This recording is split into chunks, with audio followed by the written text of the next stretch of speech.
네, 안녕하세요. 끝판대장입니다. 오늘도 구독과 좋아요, 알림 설정, 그리고 댓글까지 부탁드리겠습니다. 자, 드디어 FOMC가 끝났는데요. 미국의 기준금리가 25bp, 0.25를 인하를 시켰고, 이건 시장 전망에서 부합을 했다. 그래서 처음에는 약간 더 많이 50bp 한다던가 이런 가능성, 기대감이 좀 있어서 처음에는 조금 이제 흔들리기는 했는데, 파월이 이제 나와서 연설을 할 때 별로 차이가 없다, 큰 변화 가져올지 모르겠다, 이런 것 때문에 좀 실망을 하긴 했지만, 그래도 끝나니까, 이벤트가 끝나니까 다시 여기서 제자리를 갑니다. 보통 우리가 지표 발표할 때 CPI나 PPI나 여러 가지 지표 발표를 할 때 이런 움직임을 많이 보여줘요. 위아래로 갔다가. 근데 그 다음에 일어나는 무빙이 찐이거든요. 근데 어쨌든 우리가 한 시간으로 봤을 때 얘가 다시 내려갔다가 이렇게 돌렸기 때문에 여기서 추후에 어떻게 갈지가 좀 중요한 부분이고, 확실히 지금 되게 중요한 위치에 있는 게 뭐냐면, 그러니까 이런 어정쩡한 움직임을 보여줄 때 비트는 이렇게 내려갔던 경우가 좀 있었어요. 그래서 여기서 잘 지지를 받고 이렇게 올라가줘야 어떤 무빙이 좀 비슷하게 되냐면, 우리가 2023년에 올라가는 움직임을 보면요, 요때 움직임 있죠.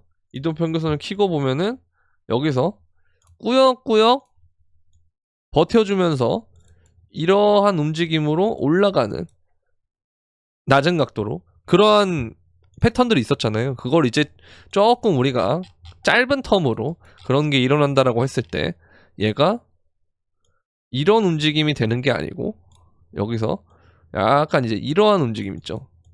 이런 식으로 갔다가 올라가는, 그렇게 되면 괜찮은데, 만약 이게 조금 이제 이렇게 간다, 그래서 만약에 밑으로 빠진다, 이러면 조금 골치 아파질 수가 있다라는 거죠.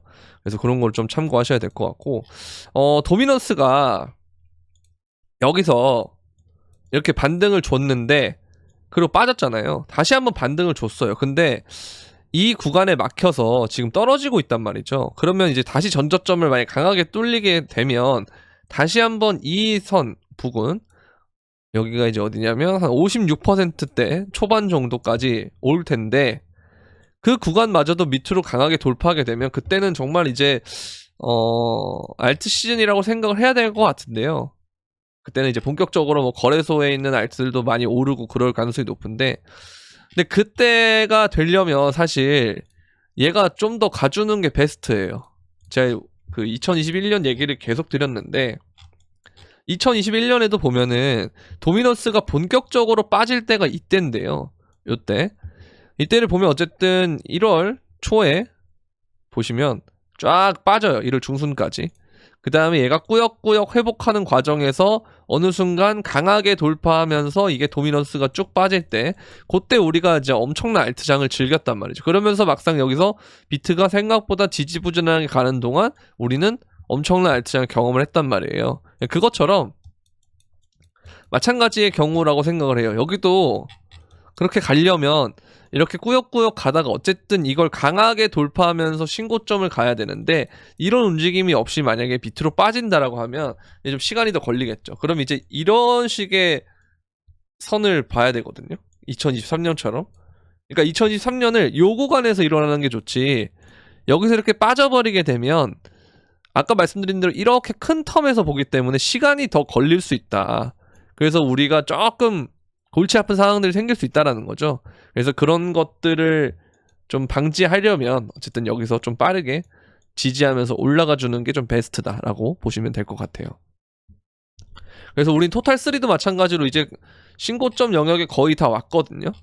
여기 이제 저항을 받을지 안 받을지가 좀 관건이긴 한데, 어쨌든 그렇게 오고 있는 상황이라 이 과정에서 어쨌든 여기를 강하게 돌파를 하게 되면 이 부분에 일종의 역헤드 숄더와 같은 패턴으로 강하게 올라갈 수 있는 여지가 생깁니다. 근데 토탈3라고 하는 것은 이더리움과 비트코인의 시총을 제외해서 전체적인 알트의 시총을 보는 거기 때문에 조금 더 알트장과 우리가 체감이 가까워지긴 하거든요. 그래서 이 상황에서 여기를 강하게 돌파하게 되면 그때는 정말 찐 알트장이 올 수 있는데, 뭐냐면 여기서의 조그마한 패턴 있죠. 이거 이동평균선 끄고 한번 보도록 할게요. 여기서의 조그만한 역헤드 숄더가 있고, 그 다음에 이쪽에서의 큰 역헤드 숄더 혹은 커벤핸들 패턴이 있기 때문에 요 위로 올라가게 되면 좀 더 강하게 올라갈 수 있어서 지금 구간을 어떻게 돌파를 해주느냐, 그게 굉장히 중요해요, 알트들이. 그래서 이런 것들을 보면 어쨌든 알트장을 기대를 해볼 수는 있는 것인데, 어쨌든 제가 계속 말씀드리는 거는 비트가 강하게 동반이 돼줘야 훨씬 더 강한 알트장으로 올 수 있다. 비트가 멈춘 다음에 알트장이 단독으로 오게 되면 그 기준으로부터 알트장 자체의 시간이 얼마 안 남았다가 되기 때문에, 그렇게 되면 그만큼 덜 오르겠죠. 그래서 우리는 항상 내가 비트코인이 적거나 없어도 알트 무세여도 비트의 상승을 계속 기원하는 수밖에 없다. 그런 것도 굉장히 중요하다라고 보시면 될 것 같습니다. 그래서 기원해야 된다는 말은 말 그대로 반대로 생각하면 비트의 움직임에 영향을 받을 수 있다는 거기 때문에 내가 비트가 없더라도 비트를 계속 움직임을 예의주시해야 된다는 뜻이 되겠죠. 이제 그렇게 이해를 하시면 정확하게 이해를 한 거다라고 보시면 될 것 같고요. 자, 그리고 이번에 SEC에서 새로운 암호화폐 ETF 상장 기준을 승인을 했다. 그러니까 이제 어떻게 되냐면 기준이 생겼는데요. 되게 간소화돼요. 상장 신청도 간소화되고 별도의 심사 없이 상장이 자동 승인된다. 그렇다면 이게 무슨 말이냐면 알트 ETF들이 연쇄적으로 출시될 가능성이 굉장히 높다는 건데요. 그렇다는 건 결국 이 시장 자체가, 물론 우리가 비트코인 ETF 때문에 뭐 변동성이 줄어서 주식과 똑같고 뭐하고 하는데 오히려 주식한 게 나은 거 아니냐는 게 지금 상황인데, 이게 나중에 승인이 되다가 처음에는 별 이슈 아닌 것 같은데 라고 사람들이 까먹는 순간, 어느 순간 가격을 올려서 왜 올랐어 하면은 이것 때문에 올랐구나, 우리 비트코인 현물 ETF처럼. 그 움직임을 우리가 좀 잘 생각해 보시면 좋을 것 같다. 그래서 알트장이 점점 다가오고 있긴 한데 비트가 받쳐줘야 어쨌든 더 큰 알트장이 오기 때문에 조금 그런 부분들은 우리가 생각해 볼 필요가 있다라는 그런 부분이 될 수가 있겠고요. 여전히 스테이블 코인은 굉장히 많이 오르는데 아직 우리가 거래소에 대한 부분이, 거래소에 있는 코인들이 그렇게 막 잘 안 된다고 하는 건 물론 몇몇 코인들은 막 달려가지만 오히려 뭐 BNB 같은 거래소 코인들은 괜찮은데 다른 알트 코인들은 생각보다 별로잖아요. 그렇다는 건 뭐냐면 일단 처음에는 이제 온체인에서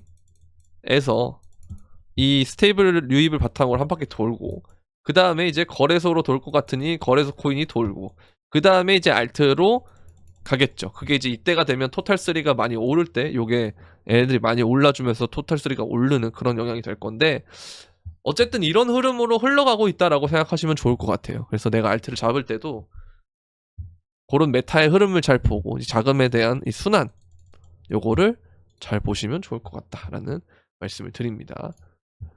자, 그리고 요게 어쨌든 양수로 될 때 좀 급격하게 올랐던 경향이 있기 때문에 지금도 좀 기대를 해볼 수 있다라고 볼 수가 있고요. 이게 어쨌든 마이어 지수라는 게 뭐 예전에는 조금 정확하다고 했지만 어느 순간부터 이게 이 주황색 선만 닿으면 자꾸 빌빌거려가지고 안 맞다, 그렇게 말하는 사람도 있거든요. 근데 만약에 이게 이거라면 좀 희망회로긴 해요. 그러면 이 구간이 이거라면 이렇게 갔을 때 이런 게 나온다면 어떨까라는 생각을 좀 하는데, 아직 어쨌든 뭐 연말까지 시간이 남아있고 이게 좀 사이클 뒤로 밀려서 내년 상반기까지 간다고 하는 사람도 있어요. 아니면 지금 아예 뭐 거의 시즌이 막바지고 왔거나, 그러니까 의견이 딱 세 개예요. 요거거나 다 왔다 하거나, 아니면 연말까지는 좀 봐줘야 된다라고 하거나, 아니 내년 상반기로 밀렸다라고 하거나, 이렇게 세 가지가 있는데, 어쨌든 이거는 차트의 움직임 혹은 뭐 속도, 이런 것, 속도나 아니면 뭐 가격의 흐름 이런 것들 좀 잘 봐야 되기 때문에 그건 조금 더 시간을 두고 지켜볼 내용이고요. 마찬가지입니다. 어쨌든 이 토탈3의 강력한 저항대를 뚫으려면 좀 힘이 들 텐데, 이게 뚫기만 하면 강하게 우리가 느낄 만큼의 상승이 나올 수 있다, 그렇게 이해를 하시면 될 것 같고요. 자, 이것도 마찬가지인데 계속 이제 유입을 들어오고 있다. 그래서 결국 이게 매집도 하는데 매집하는 세력이 있고 또 매도하는 세력이 있단 말이에요. 그러니까 이거를 조금 잘 보셔야 된다. 그래서 이게 유입이 강하게 될 때마다 좀 좋지 않은 시그널들이 나와서, 그래서 이렇게 떴을 때도 어쨌든 이렇게 좀 단기적으로 하락은 하긴 했기 때문에 요걸 좀 움직임들을 좀 집중을 해서 볼 필요가 있지 않나라는 생각이 좀 든다라는 거, 그렇게 이해를 하시면 될 것 같고요.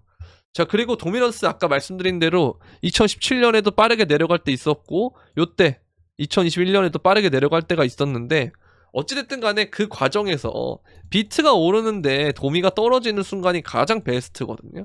그런 순간이 올 때는 진짜 알트장이니까 그 전에 어느 정도 우리가 그럴 수 있겠다라는 생각을 하되, 너무 맹목적으로 지금 엄청난 알트장이 올 것이야 라고 생각하기에는 갑자기 갑분싸 움직임이 좀 나올 수 있다. 어쨌든 여기서 얘가 지지받고 올라가면 좋은데 이게 이 이동평균선 지지를 받지 못하고 갑자기 떨어지게 되면 문제가 발생할 수 있으니까. 근데 그게 아니고 여기서 힘을 모으면서 차근차근 이렇게 올라가게 된다면 그러면 이제 이동평균선들도 다 정배열로 돌릴 때가 온 거거든요.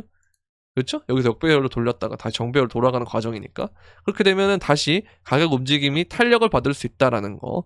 근데 어쨌든 이 신고점을 뚫을 때는 강하게 뚫어야 된다는 거. 이런 것들만 우리가 명심하고